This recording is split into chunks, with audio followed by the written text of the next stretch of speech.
16 कारण पर्व चल रहे हैं और भावनाएं भी हम 16 कारण बहा रहे हैं ताकि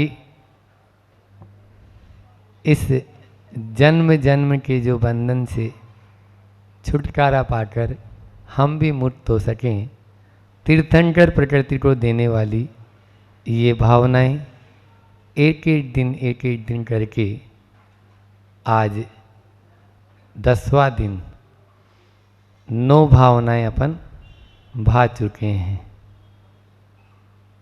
कल वैयावृत्ति की बात थी और एक बात अधूरी रह गई थी। श्री कृष्ण जी का वह प्रसंग जब एक मुनिराज जी को अस्वस्थता हो गई तो वो वैद्यों को बुलाया उन्होंने और वैद्यों को बुलाकर उनका रोग का पता लगाया, औषध बनवाई, शुद्ध औषध, और जितने चोटें लगे थे सब में पहुंचा दी कि महाराज जी का जहाँ आहार हो आप अपनी तरफ से ये औषध चला देना, मेरा भी नाम नहीं, अपनी तरफ से, लेकिन उनको यह औषध चल जाए जरूर। और वह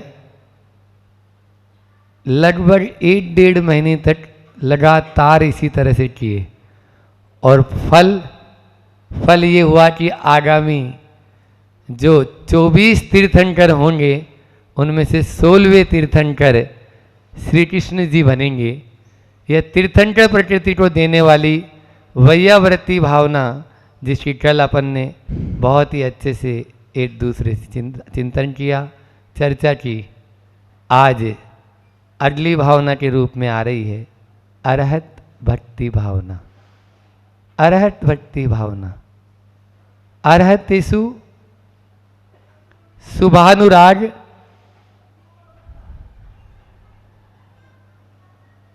अरहत भक्ति, अरहंतों में शुभ का अनुराग होना अरहत भक्ति कहलाती है। अरहंतों की आराधना प्रतिदिन अपन करते हैं, प्रतिदिन, एक भी दिन ऐसा नहीं जिस दिन अरहंतों की आराधना न करें। आगामी वैसे अरहत भक्ति, बहुश्रुत भक्ति, प्रवचन भक्ति और आचार्य भक्ति भावना है। चाहते तो हम एक ही दिन में इन चारों को ले लेते, लेकिन नहीं, क्योंकि बात भक्ति की है। आचार्य वीरसेन महाराज कहते हैं जो ध्यान की विशुद्धि से जिन कर्मों का क्षय नहीं होता है वो अरहंतों की भक्ति से निदत्ति निकाचित कर्मों का क्षय भी केवल मात्र अरहंतों की भक्ति से हो जाता है। इसलिए जब कभी भी आप अरहंतों की भक्ति करें तो पूर्ण मन से, वचन से, काय से अपने आप को लगा दें। एक बार ऐसा हुआ, भक्ति कैसी हो, रामचंद्र जी जंगल में थे, तो जंगल में अब वहाँ कौन मिलेगा, पशु पक्षी मिलेंगे, जानवर मिलेंगे, नदी ताले पेड़ पौधे मिलेंगे। तो वे सब एक रामचंद्र जी साथ में झूम रहे थे, भक्ति कर रहे थे, सब नाच रहे थे। नाचते नाचते नाचते जब रामचंद्र जी ने देखा कि सब लोग भक्ति में झूम रहे हैं तो एक मोर के बच्चे को उन्होंने गोद में उठा लिया। बस सारे के सारे जितने अन्य जो जानवर और पशु पक्षी थे बोले भगवान हम भी तो भक्ति कर रहे हैं, आपने इसी बच्चे को उठाया। होता ही अक्सर घर परिवार में भी, एक को गोद में लो दूसरा देखो फिर कैसे होता है। अब भगवान हमें क्यों नहीं उठाया आपने इनको?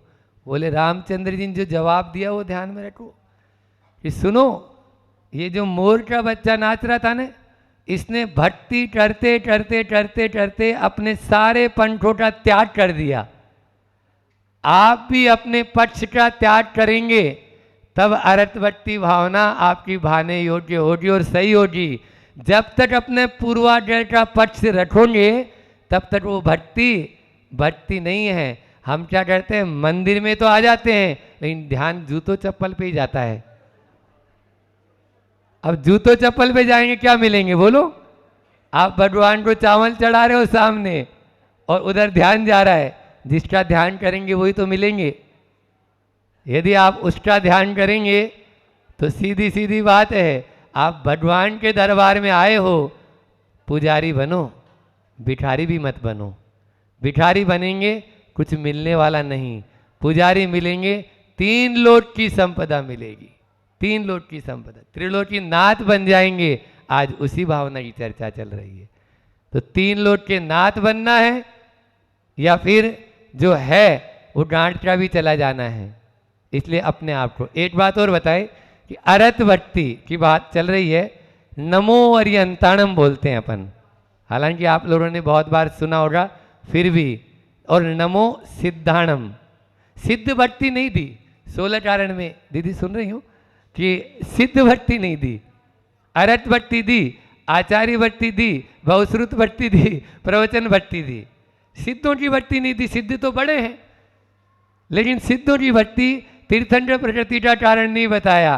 क्यों? क्योंकि जिन्होंने हमें मार्ग बताया, जिन्होंने हमें आत्म कल्याण खुद ने किया और फिर बताया कि आत्म कल्याण ऐसा होता है, तू मेरी तरह चलेगा तो हाँ तू भी आत्म कल्याण कर लेगा। जैसी मेरे भीतर आत्मा है वैसे तेरी भीतर भी है। ये उपदेश किसने दिया? सिद्धों ने नहीं, अरहंतों ने। इसलिए तो अपन कहते हैं गुरु गोविंद दोहू कड़े, काके लाडू पाए, और बलिहारी गुरु आपने गोविंद दियो बताए। जिन्होंने मार्ग बताया वो पूजनीय हो जाते, पूज्य हो जाते हैं। सिद्धों का परिचय किसने कराया? यदि अरिहंत नहीं होते ना तो सिद्धों का परिचय ही नहीं होता। ठीक है वो बड़े हैं, पहले नमो सिद्धाण भी होना चाहिए, फिर नमो अरहंताण होना चाहिए, क्योंकि उनके 8 कर्म नाश को प्राप्त हो गए, इनके 4 ही कर्म को नाश को प्राप्त हुए हैं।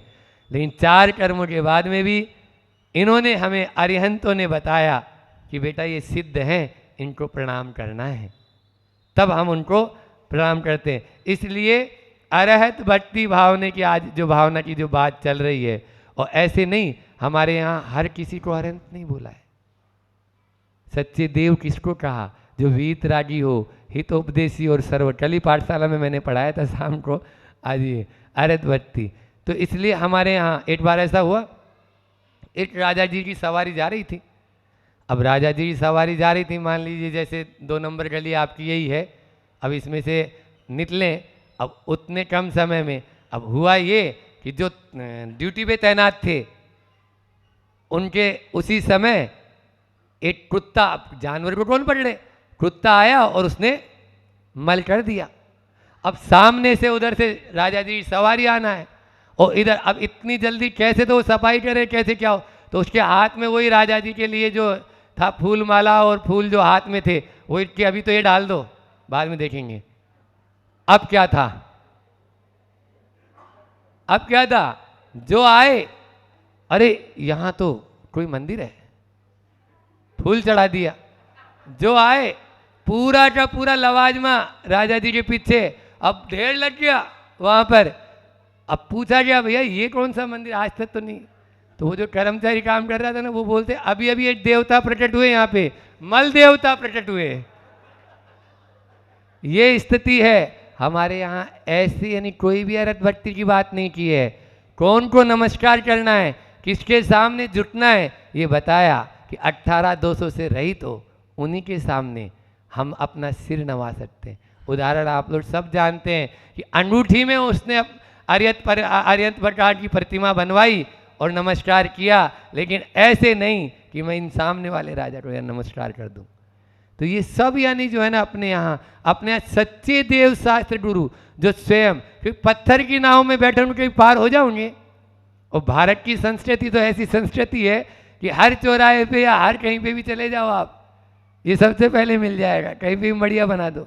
तो वो नहीं, जो स्वयं पार होते हैं वही हमें पार लगा सकते हैं। जो औरों को अपने समान कर दे वही गंधोदक मुझे दान कर दे। आता है। गंधोदक भी उन्हीं का लेने योग्य होता है हमारे यहाँ। तेरे 5 हुए कल्याण प्रभु, एक बार मेरा कल्याण कर दे। ये पढ़ते हो कि नहीं पढ़ते हो? तो यही बात है, अरहत भक्ति तभी हमारी सार्थक होगी जब हम अरहंतों के सही स्वरूप को समझें और जो अरिहंत है, और जब भक्ति करें तो जो अभी रामचंद्र जी का जैसे बताया कि भक्ति करेंगे तो फिर ऐसी भक्ति करेंगे कि सारे पूर्वाग्रह भूल जाएंगे, कुछ भी याद नहीं रहेगा। जैसी भक्ति कभी विसापाहार स्रोत की रचना की थी, कौन ने? धनंजय सेठ ने। धनंजय सेठ ने भक्ति में लीन है, अरहंत परमेष्टि की भक्ति में ऐसे लीन है कि पुत्र को काट गया सर्प, तो उनको पत्नी बोलती है कि सांप ने काट दिया है, थोड़ा जल्दी करो, बच जाएगा, आप इसका इलाज करा दो, कोई भी कहीं पे भी ले जाके। लेकिन वो तो ऐसी भक्ति में लीन की सुन ही नहीं रहे हैं। थोड़ी देर बाद में लाके पटक दिया चरणों में, मंदिर में ही, लो संभाल लो, अब बचा लेगी आपकी भक्ति, आपके इकलौते बेटे को बचा लो अपने प्रभु से बोल के। और वही धनंजय विसापाहार की स्रोत बोलते गए प्रभु जी भक्ति में, और बाद में जो शेषाक्षत और जो गंधोदक था लिया, शेषाक्षत डाले, गंधोदक छिड़का, बेटा ऐसे बैठ के उठ गया जैसे सो रहा हो, जैसे सो रहा हो। तो इसलिए हमारे प्रभु के यहाँ कोई पेड़ के नीचे जाके छाया मांगता है? बोलो। और यदि मांगेगा तो उसको क्या बोलोगे आप लोग? मूर्ख नहीं, मूर्खों के शिरोमणि बोलोगे। इसलिए प्रभु के चरणों में आए हो तो छाया मांगने की जरूरत ही नहीं है, वे तो छाया देते ही हैं। आज अरिहंतों की आराधना अपन करने के लिए यहाँ बैठे हैं, अरिहंतों की भक्ति की भावना भाने के लिए बैठे हैं। तो यही भावना भाएं कि उन अरिहंत परमेष्टि को कभी भी विस्मरण न हो। हे भगवान, आबाल्या जिन देव देव भवत है, श्रीपादियो सेवया सेवा सत्य विनय कल्पलतिया कालोदया त्वाम तस्या फल मरते तद्दुना प्राण प्रयाण कंठोस्तव कुंठो मम। हे भगवान, बस मैं कुछ नहीं मान रहा हूँ, आपकी भक्ति कर रहा हूँ, आप हमेशा आपकी भक्ति अंतिम क्षण तक करता रहूँ, और जिस समय मैं जाने लगूँ ना, उस समय बस हे अरिहंत प्रभु, हे प्रभु दीनानाथ, आपका नाम स्मरण इस कंठ से निकल जाए, ये कंठ अवरुद्ध न हो जाए उस समय। कंठोस्त कुंठो मम, ये कंठ और आचार्य श्री जी प्रतिदिन यही भावना भाते हैं। वो भी इतने बड़े साधक आश्रित अपन लोग सोचते हैं, लेकिन ये श्लोक जब देव वंदना करते हैं, आप लोग देखते होंगे, देव वंदना करने के बाद में तुरंत यही बात बोलते हैं कि प्रभु बस मैं कुछ नहीं चाह रहा हूँ, बस मेरा कंठ अवरुद्ध न हो। आज 16 कारण भावना में अपन जो 16 अर्घ्य जो चढ़ाते हैं उसमें कविवर ने लिखा है, देव सदा अरिहंत बजो जय, 2 से 18 किए अति दूरा। 18 दोष से रहित होने चाहिए।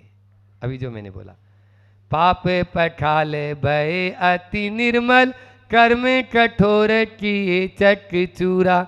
जिन्होंने स्वयं ने अपने कर्मों को चकचूर कर दिया है, और उनके चरणों में आने के बाद में भी हम भी अपने कर्मों को, श्रृंखला को, जंजीर को तोड़ सकते हैं। दिव्य अनंत चतुष्टय शोभित, घोर मिथ्यांध निवारण सूरा। ज्ञान कहे जिने राजे अराजो, निरंतर जे गुण मंदिर पूरा। मंदिर में जो श्री जी विराजमान है, भगवान विराजमान है, ये हमारे उन गुणों को, उन जो भीतर में जो गुण हैं उनको पूर्णता को देने वाले हैं, पूरा उनको पूर्ण करने वाले हैं। इसलिए अपनी आत्मा को यदि उद्घाटित करना चाहते हैं, लाना कुछ भी नहीं है। जैसे दर्पण होता है ना, ये दर्पण है, ऊपर विराजित, गई ऊपर समोसरण देख लिया? अभी नहीं, मतलब आप देखेंगे चकित हो जाएगा, बैठे ही रहेंगे वहीं पे। तो ऐसा समोसरण यहाँ पर जो है, तो वो अरिहंत प्रभु उनके सामने वो कुछ भी नहीं करेंगे। उनको आपसे मतलब आप पूजा करो तो और उनको गाली दो तो, न पूजिया तई वीतरागे, न निंदिया नाथ विवांत वेरे। भगवान वासुपूज्य भगवान की स्तुति में समंतभद्र स्वामी कह रहे हैं, उनकी पूजा से कोई उनको मतलब नहीं, उनकी स्तुति से उनको कोई मतलब नहीं है, लेकिन आप यदि उनकी स्तुति करेंगे तो अपने भीतर के कर्म के मल को दूर कर लेंगे, क्योंकि उनकी स्तुति करने से हमारे परिणामों में जो विशुद्धि आएगी, संश्लेष घटेगा। जैसे ही विशुद्ध परिणाम होंगे तो अपने बंधे हुए कर्मों को हम काट सकते हैं और हम भी उन जैसे बन सकते हैं। समय अपनी गति से बढ़ रहा है। एक हाइकू लेकर, जो आज इसी से संबंधित है, वो प्रतिदिन एक हाइकू अपन लेते ही हैं, तो वो हाइकू लेकर अपनी वाणी को विराम देता हूँ, फिर महाराज जी को अपन निवेदन करेंगे। हाइकू है, उनसे मत डरो, उनसे मत, ये 5 अक्षर हो गए, डरो जिन्हें देख के पारा न चढ़े। उन्हें उनसे मत डरो जिन्हें देखकर पारा न चढ़े। हम लोग उसके पास तो चले जाते हैं, स्वार्थी लोग हैं, जिससे कुछ मिलने की उम्मीद होती है ना, आदमी वहीं पूजना शुरू हो जाता है। आज जो ये देवी देवताओं की जो प्रथा आ गई ना, ये भी उसी लिए हो गई। बोले ये तो वीतरागी संत हैं, तो इनके पास क्या मिलेगा, और देने वाले जो आजू बाजू में बैठे हैं वो दे देंगे, और उन्हीं को पहले अर्घ्य चढ़ा रहे हैं। हम देखते हैं दिल्ली के लाल किला के सामने जो लाल मंदिर बना है, भीतर भीड़ कम रहती है, और बाहर जो बाजू वाला कमरा है ना, उसमें बहुत सारी भीड़ होती है। इसलिए आज अरहत भक्ति की बात है, अरहंतों की आराधना करोगे तो संसार का छेद हो जाएगा, और रागी द्वेषी देवी देवताओं की, नाम नहीं बोल रहा हूँ, उनकी आराधना करेंगे तो संसार अनादि से बढ़ रहा है और बढ़ता ही चला जाएगा। इसलिए उन्हें नमन करो जिनको देखकर पारा न चढ़े, उनसे मत डरो, क्योंकि यहाँ डरने की बात, आप गाय और सिंह एक घाट पर पानी पी रहे हैं, क्योंकि वीतरागता का प्रभाव है। इसलिए वीतरागता के चरणों में आएंगे तो वीतरागता मिलेगी, और रागी के चरणों में जाओगे तो राग मिलेगा। आपको कहाँ जाना है तय आपको करना है। समय भी अपना पूरा हो चुका है। अहिंसा परमो धर्म की दुख पर अपनी चर्चा चल रही थी, पर कल 2 शब्दों पर हमारा ध्यान गया और उस पर हम अपनी बात रख रहे हैं। वो जो 2 शब्दकोश के वो शब्द हैं, बहुत महत्वपूर्ण हैं, बहुत काम के शब्द हैं, उसी का व्याख्या करने का मन बनाया है, क्योंकि वो जो 2 शब्द हैं उसमें पूरा संसार उलझा हुआ है, और उलझन के कारण ही हम सब लोग भटक रहे हैं। प्रयास करता हूँ कि आप उन शब्दों को समझेंगे, उनकी गहराई में उतरेंगे और कुछ ना कुछ सीखेंगे। वो 2 शब्द हैं, पहला है तृप्ति और दूसरा है आशा। पहला है तृप्ति और दूसरा है आशा। तृप्ति क्या है? हम कुछ अंदर से भावना कर रहे हैं और उसको सेवन करते जा रहे हैं, सेवन करते जा रहे हैं। अब तृप्ति का अनुभव हो रहा है कि नहीं हो रहा, उस पर अपन चर्चा करेंगे। पहले लाखों नदियों को सागर में प्रवेश मिल गया, उसके बाद भी बताओ क्या सागर कभी तृप्त होता है? नहीं होता। लाखों नहीं करोड़ों नदियाँ भी अगर सागर में समाहित हो जाए तो कभी भी सागर की तृप्ति नहीं होती। सागर इतना विशाल है, महाविशाल है, हजारों लाखों नदियाँ उसमें समाहित हो जाए, पर वो कभी भी तृप्ति का अनुभव नहीं करता। वो जो अग्नि है, टनों टनों लकड़ियाँ डाल दो आप, मनो मनो लकड़ियाँ डाल दो आप, पूरे संसार की लकड़ी भी अगर उस अग्नि में डाल दोगे तो बताओ क्या वो अग्नि तृप्त होगी? नहीं। जितनी डालोगे उतनी और प्रज्वलित होती जाएगी, और बढ़ती चली जाएगी, और बढ़ती चली जाएगी।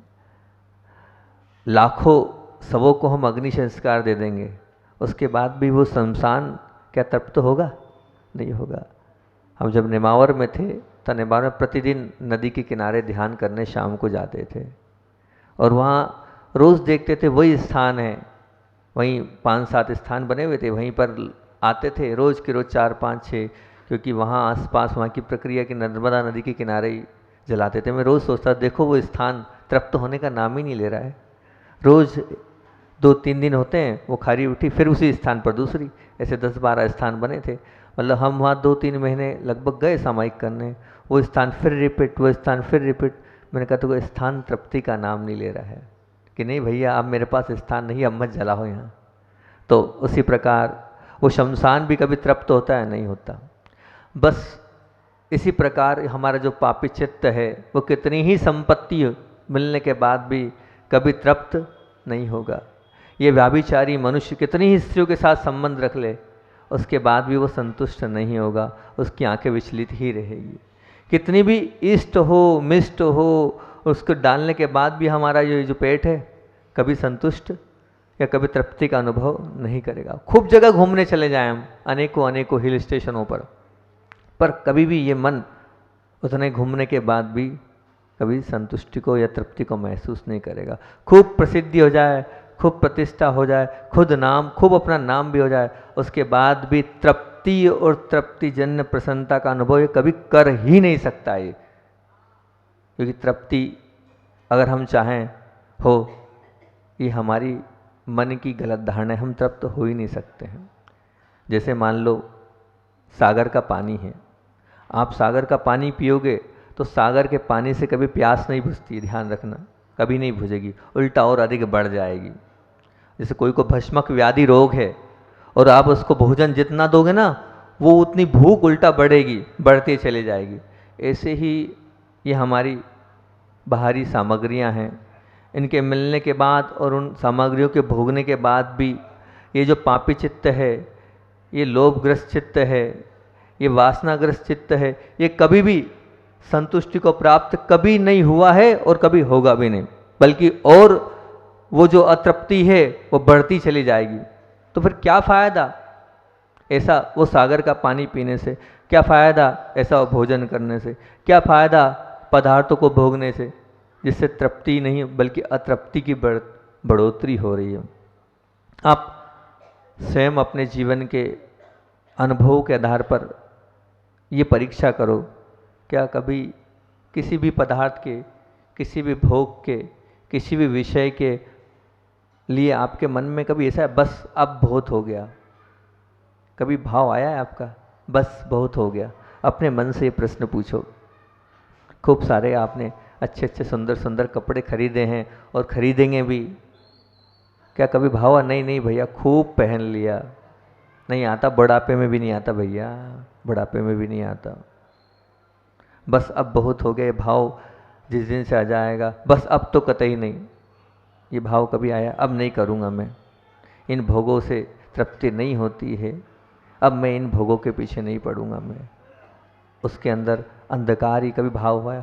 अब तो पूर्ण विराम, कई भाव हुआ आपके जीवन में कि नहीं अब तो पूर्ण विराम हो गया, अब तो क्या है मेरा जीवन, अब तो पूर्ण ब्रह्मचर्यवत से रहूँगा मैं और आगे भी अपने जीवन का कल्याण करूँगा? नहीं हो रहे आपके ऐसे भाव। कितना कर लेना इन विषय भोग में, कभी भी आपकी तृप्ति नहीं होगी। एक बात और आपको विशेष मैं ध्यान दिलाऊंगा, भले जिसकी भस्मक व्याधि है वो उसके तो भूख शांत नहीं होगी, लेकिन सामान्य से अगर आप रोटी खाने बैठे हो, भोजन करने बैठे हो, पानी पीने बैठे हो, तो वो भोजन से हो सकता है आपकी तृप्ति हो जाए। 5 रोटी, 6 रोटी, 7 रोटी के बाद 8वीं रोटी हो सकता है आप नहीं खाओ। पर ध्यान रखना, ये जो प्रत्येक पदार्थ की प्राप्ति के विषय में आप कितने प्राप्त कर लेना, आपकी वो जो तृप्ति वो नहीं होगी। अभी छोटा मकान है, कल बड़ा मकान चाहिए, फिर बंगला चाहिए, फिर और बड़ा बंगला चाहिए, एक छोटी गाड़ी है, फिर और बड़ी गाड़ी चाहिए, फिर और बहुत कुछ चाहिए। मतलब आप तृप्ति का अनुभव नहीं करोगे, वो तृप्ति का अनुभव होगा नहीं, बल्कि वो जो चीज़ें वो और उल्टा आपको और बढ़ाते चले जाएंगे आपके भावों को। बहुत अच्छी बात है, हमारे बीच में रेखा दीदी और नीलम दीदी आई हुई हैं। मेरा परिचय जब हुआ था, जब मैं बहुत पढ़ाई कर रहा था, अपने स्कूल की पढ़ाई कर रहा था, खंडवा में था, मैं अपने स्टूडेंट जीवन को जी रहा था। पूर्णमती जी का चतुर्मास था, जैसे कल परसों आपने बहुत बड़ा प्रोग्राम किया ना मंडी में, ऐसे पूर्णमती जी का वहाँ पर मंडी में प्रोग्राम था। उस मंडी में हमने दीदी के वक्तव्य को सुना था और बहुत प्रभावित हुए थे हम। मैंने कहा ये अपनी वाक शैली का बहुत अच्छा प्रयोग कर रहे हैं और बहुत उसका पूरा उपयोग कर रहे हैं। बड़ा प्रभावित हुआ था मैं दीदी से। और मैं तो ये कहता हूँ कि इनने तृप्ति को वास्तविकता में ठोकर मारी हैगी। तृप्ति को वास्तविकता में ठोकर मारी। क्यों? क्योंकि एक लाइन मैंने पढ़ी थी, वो लाइन पूरे दोनों बहनों के ऊपर बिल्कुल सार गर्भित सिद्ध होती हुई नजर आ रही है। वो लाइन मुझे बहुत पसंद है और उसको मैं करता हूँ प्रयास, पर इन्हें तो प्रयास नहीं, उसको उतार लिया अपने जीवन में। जुबान से नहीं, जीवन से उपदेश देना सीखो। जुबान से नहीं, जीवन से उपदेश देना सीखो। तो इन्होंने वास्तविकता में इतने बड़े पथ को त्याग कर कर पंथ को स्वीकार किया। इन्होंने गुरुदेव के पंथ को स्वीकार किया। इन्होंने सब कुछ छोड़ दिया। आपके पास अगर इतनी बड़ी डीएसपी की पोस्ट हो और वो पोस्ट आप छोड़ दो, और अभी उम्र भी कोई बहुत नहीं थी, आगे एसपी तक बन सकते थे, आईजी तक बन सकते थे, सब बन सकते थे। इनके पास क्वालिटी थी, वक्तव्य शैली थी, लेकिन उसको त्याग किया। सिर्फ किस लिए त्याग किया? समर्पण के लिए। गुरुदेव की प्रति भक्ति, गुरुदेव के प्रति आस्था, सच्चा समर्पण। एक पहले भी एक बात बोली, फिर आज बोलता हूँ, क्योंकि ये बात भी उनके लिए सिद्ध हो रही है, इसलिए वो बोल रहा हूँ। मैं 2-3 प्रकरण में देखा है मैंने ऐसा, इसलिए बोल रहा हूँ। 2 प्रकार का प्रेम होता है, एक राग रूपी प्रेम और एक समर्पण रूपी प्रेम। राग रूपी प्रेम में भी आकर्षण है, लेकिन वो राग रूपी प्रेम जो है विकर्षण के रूप में बदल जाता है। क्यों? वो राग रूपी प्रेम विकर्षण के रूप में क्यों बदलता है? तो उसका कारण ये है कि हम जिससे राग करते हैं वहाँ पर वो जैसा सामने वाला चाहता है हम उसके अनुरूप चलते हैं तो वो हमें प्रेम करेगा। जहाँ हम उसके अनुरूप नहीं चले, वो जो है राग दरार के रूप में टूट जाएगी। और आपका भी एक जीवन है, कब तक आप सामने वाले के हिसाब से चलोगे? और सामने वाले के हिसाब से आज नहीं कल आपको उसकी अपेक्षा पूर्ति नहीं हुई, वो राग टूटने लग जाएगा, वो धराशायी हो जाएगा राग। और एक कौन सा है? समर्पण रूपी प्रेम। समर्पण रूपी प्रेम क्या होता है? उसकी नींव, उसमें भी आकर्षण है, बिल्कुल है, पर वो विकर्षण में रूप में नहीं बदलता। क्यों नहीं बदलता महाराज जी? तो उसका हेतु है, उसकी जो नींव है वो किस पे है? उसकी नींव है कि मैंने जिसको सब कुछ माना है, वो मेरे गुरु, देवशास्त्र गुरु, जिनको मैंने अपना माना है, उनका सपना मेरा सपना, उनके सूत्र मेरे सूत्र तो हैं, वो मंत्र हैं मेरे लिए। उनने जो कहा वही मेरा जीवन है, मैं उन्हीं के लिए समर्पित हूँ। वो जो कहेंगे मैं वो करूँगी, उसके अलावा और कुछ नहीं करूँगा, चाहे करूँगी चाहे करूँगा। तो वो चीज़ सच्चा समर्पण जिसके पास होता है, वो सच्चा समर्पण दीदियों के पास है। उन्होंने अपने समर्पण में कोई कमी नहीं रखी। बहुत बार ऐसी परिस्थितियाँ आई, लेकिन उनका समर्पण कभी डगमगाया नहीं। मैं अच्छे से जानता हूँ, भले उनसे बात नहीं करी मैंने आज तक, 20 साल हो गए, बहुत बार आई, मैं बात नहीं करी, लेकिन बात करना सब कुछ नहीं होता हैगा। हम समझते तो सबको हैं किसका कितना समर्पण है, किसकी कितनी भक्ति है, कितने कठिन दौर से भी ये गुजरे हैं, लेकिन गुरु जी के प्रति इनकी जो आस्था थी, भक्ति थी, उससे मैं अंतरंग से प्रभावित हूँ कि ऐसी भक्ति काश हम लोगों में भी हो। उस भक्ति के साथ श्रद्धा और आस्था दीदी की बहुत थी और लगी रही। हर वक्त दीदी ने बहुत अच्छे से उन सब परिस्थितियों को फेस किया। अभी देखा मैंने पपोरा वाले केस में भी बिल्कुल बस एक शब्द गुरुजी का निकल जाए लगी हैं, दिन रात एक कर रही हैं। अभी पूर्व में भी एक केस आया था, नेमावर में कुछ प्रकरण था, उसमें भी दीदी लगी रही थी, पूरे से लगी रही। तो ऐसा समर्पण, ऐसी भक्ति दीदी की है। आप सबकी भी ऐसी ही भक्ति हो, कुछ सीखो आप। इसीलिए बोल रहा हूँ, दीदी ने जुबान से नहीं जीवन से उपदेश दिया है। आप भी उनके जैसा समर्पण भक्ति आपके अंदर भी आए, यही हमारी भावना है। दूसरी एक और बात याद आ गई, एक बहुत अच्छी बात दीदी ने बोली थी, आप लोगों ने फसल को तो बहुत उत्कृष्ट बनाया, अब नस्ल को भी उत्कृष्ट बनाओ। तो नस्ल से तो आप समझ ही गए होंगे दीदी का क्या भाव है। आपके बालक, आपकी बालिकाएं कहाँ जा रही है। दीदी ने भी मुझसे कहा कि मैं सबको मोटिवेशन कर रही हूँ, बहनों को, और जो आज गलत आदतों में हमारी समाज की बहनें भाई लोग जा रहे हैं, उनको बचाने का प्रयास कर रही हूँ। तो मैंने दीदी से यही कहा कि अभी भी पूर्व में शीला जी आई थी, जयपुर की हैं, वो काफ़ी जागरूक हैं, पाटनी जी की धर्मपत्नी के साथ। उनने भी यही बात बोली थी कि हम चाहते हैं कि यहाँ एक सम्मेलन हो और पूरी बच्चियों को बुलाया जाए इस प्रांत की, उन बच्चियों को मोटिवेट किया जाए, उनको समझाया जाए, उनको अपने अपने पास वापस लाया जाए, उनको अपनी संस्कृति और अपनी मर्यादाओं को याद दिलाया जाए, उनको बताया जाए कि तुम्हारी क्या लक्ष्मण रेखा है, तुम्हारे क्या कर्तव्य है माता पिता के प्रति, और तुम जहाँ जिस समाज में हो उस समाज में तुम्हें कैसे रहना चाहिए। उन सब बातों के लिए उन्होंने हमसे कहा, मैंने कहा ठीक है, बहुत अच्छी बात है। दीदी ने भी हाल यही चर्चा करी। हमने कहा हमारे तरफ से मनाही नहीं है, अच्छे काम के लिए कौन मना करेगा, पूरा आशीर्वाद है, आपको करना है, हमें आकर उसमें आशीर्वाद देना है, मनाही कुछ नहीं है, हमारा पूरा पूरा समर्थन है। बहुत अच्छी बात है कि आप करें, आशीर्वाद है। आप लोग करवाना है दीदी से, कुछ करवाना है फिर तो हाँ तो बोलो अच्छे से, हैं नस्ल को सुधारना है नहीं सुधारना है, सुधारना है, बहुत अच्छी बात है, बहुत बढ़िया बात है। अपनी चल रही थी बात काय पर, तृप्ति पर, तो तृप्ति कभी होगी नहीं, लेकिन दीदी ने तृप्ति की और नौकरी छोड़ी, बहुत अच्छी बात है कि। और ये आखिर ऐसा क्यों, इतने सारे कटु अनुभव हमारे सामने हैं, उसके बाद भी हम पदार्थों के पीछे पड़े हैं, उसका क्या हेतु है?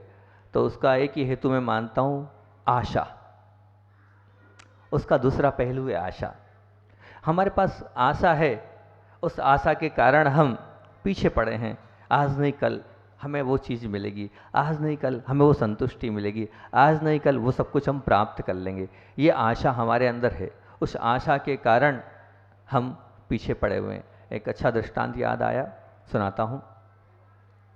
दो मित्र परम मित्र थे, पर एक बाहर पहुँच चुका था और उसने अपनी विवाह का इनविटेशन कार्ड अपने मित्र को भेजा कि मित्र मेरी शादी है, आपको आना है। मित्र ने फ़ोन करके और बोला बहुत बहुत अच्छी बात है, मैं तो नहीं आ पाऊँगा। 1,000 का लिफाफा पैक किया, पोस्ट कर दिया। 6 महीने हुए नहीं, 6 महीने होने के बाद हुआ ये कि मित्र का दूसरा इनविटेशन कार्ड पहुंचा। जैसे ही दूसरा पहुंचा तो उसे रहा नहीं गया, उसने तुरंत फ़ोन किया, बोले क्या हो गया तेरे को, ये अभी तो करी थी 6 महीने पहले शादी तूने। अरे बोले क्या बताऊँ मैं, बोले की तो थी, मेरी रुचि थी भोजन में और उसकी रुचि थी घूमने में, अब बताओ कैसे काम चलेगा, बन नहीं पाई इसलिए छोड़ दिया। लेकिन अब बहुत अच्छा है, चिंता नहीं करो, सब देख दाख लिया है मैंने, बहुत बढ़िया है, कोई बाधा नहीं है, सब हो जाएगा, ठीक है कोई बात नहीं। फिर साल 6 महीने बीतते हैं, 4-6 महीने बाद फिर एक इनविटेशन कार्ड पहुंचता है। बोले तू कहाँ, तेरा दिमाग चला गया है, तू क्या कर रहा है ये, अभी पहले एक शादी करी, अब फिर तू दूसरी शादी कर रहा है, ठीक नहीं है तेरा ये व्यवहार। तो बोले क्या हुआ, मैंने सिर्फ रूप देखा, उसका अंतरंग स्वरूप देखा ही नहीं। अब वो कहती है कि खाना बनाऊंगी नहीं और खाना और रोज़ होटल में खाऊंगी, अब कब तक सहन करूं मैं कि रोज़ रोज़ होटल ले जाना, इसलिए वो नहीं हो पाया। अब लेकिन ये जो अगली मैंने देखी, सब देख लिया है, सब व्यवस्थित है, अब ऐसा नहीं होगा और तुम खुद देख लो आके, सब कुछ ठीक होगा। उसने कहा ठीक है भैया, पहले के लिए 1000 दिए थे, दूसरी के लिए 500 का लिफाफा दे दिया, भेज देते हैं, अब 500 हो गए। फिर तीसरी बार ऐसे ही हुआ।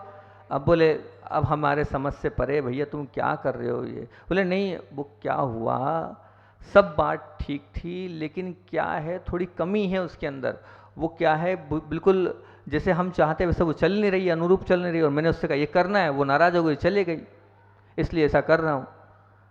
अब मैं क्या कहूँ तुमसे, लेकिन ध्यान रखना तुम ये गलत कर रहे हो। तो बोले नहीं, अब की बार बिल्कुल भी गलती नहीं है, अब की बार तो बिल्कुल सही है, अब तो जीवन भर इसी महिला के साथ हमें अपना पूरा जीवन निर्वाह करना, और मेरा इतना बड़ा जीवन है कैसे निकालूंगा, उनने भी छोड़ दिया, उसने भी छोड़ दिया, उसने भी छोड़ दिया, अब बिल्कुल पूरी आशा है कि ये मुझे नहीं छोड़ेगी। तो हुआ ये ठीक है, 100 रुपये का लिफाफा दिया, बरी हो गए भैया, ठीक है कोई बात नहीं। अब फिर कुछ समय होता है, आप लोग क्या कर रहे हैं महाराज जी, आप बार बार वही, फिर कुछ समय होता है, अब कुछ समय के बाद फिर क्या होता है, फिर उसके पास पत्रिका पहुंचती है। अब की बार उसने कहा ये क्या तरीका है, 3 शादी हो गई, अब चौथी शादी के लिए तैयार है भाई। तो उसने एक कागज़ लिया कोरा, और उस कोरे कागज़ पे कुछ लिखा, उसने कुछ लिखा, और लिखने के बाद अब की बार लिफाफा पोस्ट नहीं किया उसने अपने बालक से बोला बेटा हमारे एक मित्र हैं, वो आपके अंकल हैं, उनकी शादी है, तुम्हें ये लिफाफा वहाँ तक पहुँचाना है। और वो बालक के हाथ वहाँ लिफाफा पहुँचाया, और ध्यान रखना उनसे बोलना ये लिफाफा अकेले में पड़े, सबके सामने नहीं पड़े। पैसे नहीं है जो सबके सामने निकाल के रख लिए। अभी तक तो पैसे भेजे थे 1500 फिर 100, अब कोरा कागज इस पर कुछ लिख के भेजा। वहाँ पहुँचे और उन्होंने दिया, क्योंकि उन्हें ऐसा लग रहा था 3 बार मैंने समझाया उसके बाद भी ये नहीं मान रहा है, तो अब आगे क्या मानेगा, इसलिए उसको समझाओ जो माने। अब वो मानने को ही तैयार नहीं है। वहाँ लिफाफा दिया उन्होंने। लिफाफा देने के बाद उन्होंने कहा कि पापा ने कहा है लिफाफा अकेले में खोलना, सबके बीच नहीं खोलना। बहुत अच्छी बात पापा ने लिखी है कि इसमें कुछ, ठीक है। वो बड़े आतुर थे कि क्या लिखा है देखे समझे अपन, और वो पहुँचे और लिफाफा देखा खोल कर, तो उसमें बहुत अच्छी बात लिखी थी। क्या लिखा था उस पर? अनुभव पर आशा की विजय। अनुभव पर आशा की विजय। आया नहीं आया समझ में? नहीं आया। इतने सारे अनुभव हैं, उन अनुभव को लेने के बाद भी अभी भी आशा जीवित है। मतलब उस अनुभव से सीख नहीं है, अभी भी आशा की जीत हो रही है। अब चौथी नहीं पांचवी, पांचवी नहीं छठवीं। ऐसे आप क्या तालियां बजा रहे हो? आप भी ऐसे ही हो, आप लोग भी ऐसे ही हो। इतने कटु अनुभवों के बाद भी आपको आशा है नहीं कुछ मिलेगा, कुछ प्राप्ति होगी, कुछ प्राप्ति होगी। उस प्राप्ति के पीछे आप भाग रहे हो, चलते जा रहे हो, पीछे चलते जा रहे हो, पीछे चलते जा रहे हो, हैं? जैसे वो होता ना, चाहे आप गुरु पुष्य नक्षत्र ले लो, अमृत सिद्धि योग ले लो, और उसमें एक काम सौंप दिया जाए आपको कि रेत में से तेल निकालना है। क्या रेत में से तेल निकलेगा? बताओ, निकलेगा? बस वैसे ही है। आप इस आशा से लगे हो कि मुझे तृप्ति होगी, मुझे सब कुछ मिलेगा। नहीं मिलेगा भैया। वो उन दोनों मित्रों का जीवन नहीं, आपके जीवन में भी ये बहुत बार घटित होता है। और हम उस प्रकार से मूर्खतापूर्ण अनंत काल से करते आए, इस काल से नहीं, अनंत काल से अनंत बार इतने अनुभवों के बाद भी हमेशा आशा के सहारे अपने जीवन को जी रहे हैं। आशा के सहारे हम उस तेज गति से उसके पीछे भाग रहे हैं। मत भागो आप, कभी तृप्ति नहीं होगी। तृप्ति की आशा भी मत करना। जो आप चाह रहे हो उसकी प्राप्ति कभी नहीं होगी, होनी भी। ऐसे पूज्य आचार्य भगवान विद्यासागर जी महामुनि राज की